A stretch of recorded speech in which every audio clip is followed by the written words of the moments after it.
হারাম ভালোবাসা আল্লাহ পাক বৈধ করেননি। এমনকি কথা বলার সময় আল্লাহ পাক বলেছেন একজন গায়রে মাহরাম মেয়ে যেন পর্দার আড়াল থেকে কথা বলে, কিছু চাইতে হলে যেন পর্দার আড়াল থেকে চায় এবং গলার ভয়েসটা যেন কর্কশ হয়। আল্লাহর লিমিটেশনগুলো দেখেন আর বাস্তবতা দেখেন।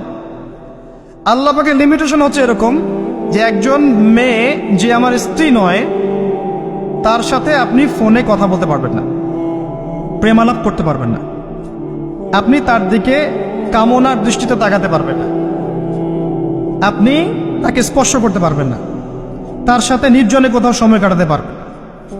আল্লাহর বাইন্ডিংসগুলো দেখেন। একজন নারীর সাথে ফোনে কথা বললেই কিন্তু সেক্সুয়াল সম্পর্ক হয় না, হয় একজন গায়রে মাহরাম মেয়ের সাথে যদি আপনি বসে কফি খান তাহলে কিন্তু যৌন সম্পর্ক স্থাপিত হয়নি, এখন হয়। তারপরেও আল্লাহ রাব্বুল আলামিন বলছেন ওয়ালা তাকরাবুজ জিনা, এটার নাম আল্লাহ দিয়েছেন জিনা, আর বলছেন করো না এমনটা নয়, বরং ধার কাছেও যেও না। মানে একটা সীমারেখা দেয়া আছে, একটা মাঠ, এর চারপাশে একটা বাউন্ডারি দেওয়া আছে, বাউন্ডারি পর্যন্ত। আল্লাহ বলছেন মাঠে ঢুকো না, এমনটা বলছেন না। আল্লাহ বলছেন মাঠের বাউন্ডারির কাছেও যেও না। আল্লাহ পাক বলেছেন হে আদম সন্তান, আমি তোমাকে ভালোবাসি আর এটা আমার হক যে তুমিও আমাকে ভালোবাসবে। এই পৃথিবীতে আমাদের ভালোবাসার কেন্দ্র কে হবেন? সমস্ত কিছু ভালোবাসার ঊর্ধ্বে কার স্থান হবে? আর আল্লাহ বলেছেন যদি তোমরা আমাকে সত্যিকার অর্থেই ভালোবাসো, কুল ইন কুনতুম তুহিব্বুনাল্লাহ ফাত্তাবিউনি, যদি তোমরা সত্যিকার অর্থে আল্লাহকে ভালোবাসো, আল্লাহর ভালোবাসা পেতে চাও, তাহলে একটা কাজ করো। কি করো? ফাত্তাবিউনি, কার অনুসরণ করো? মুহাম্মদুর রাসূলুল্লাহ সাল্লাল্লাহু আলাইহি ওয়াসাল্লাম। আপনি আর আমি আমাদের জীবনের প্রতিটা কাজ যদি মুহাম্মদ সাল্লাল্লাহু আলাইহি ওয়াসাল্লামের তরিকা মতো করি, আপনি প্রমাণ করে দিবেন হে আল্লাহ আমি তোমাকে ভালোবাসি, এবং আপনিও আল্লাহর ভালোবাসা পাবেন ইনশাআল্লাহ।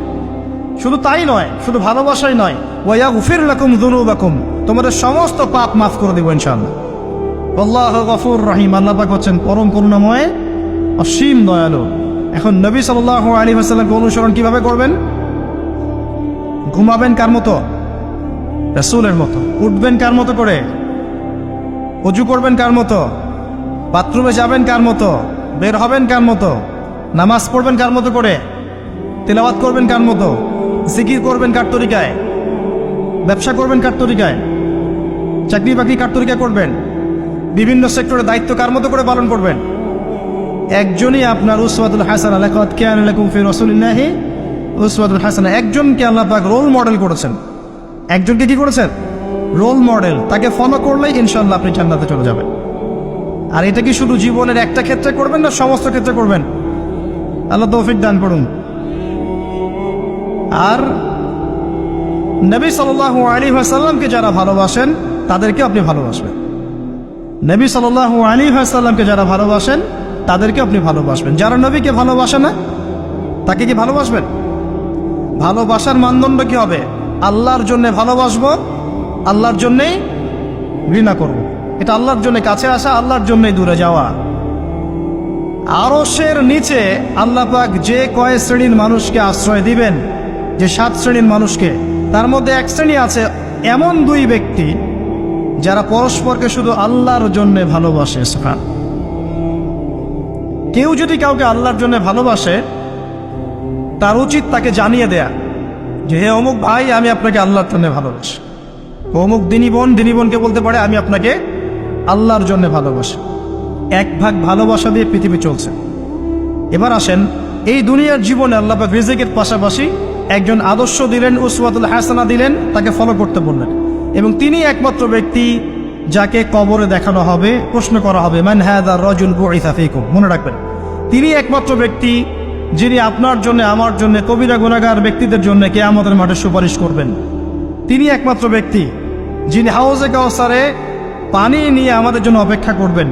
তিনি একমাত্র ব্যক্তি যার সুপারিশ আল্লাহ পাক কবুল করবেন ইনশাআল্লাহু আযজা ওয়া জাল। কিয়ামতের মাঠে যখন সবাই ইয়া নাফসি ইয়া নাফসি বলবে, তিনি একমাত্র ব্যক্তি যিনি বলবেন ইয়া উম্মতি ইয়া উম্মতি। অতএব আমরা সবাই যেন বিনা বাক্যমে মুহাম্মদ সাল্লাল্লাহু আলাইহি ওয়াসাল্লামকে আমাদের আদর্শ মেনে নেই এবং তার সুন্নত অনুযায়ী জীবনযাপন করার চেষ্টা করি। আল্লাহুম্মা আমিন। আল্লাহ তৌফিক দান করুন।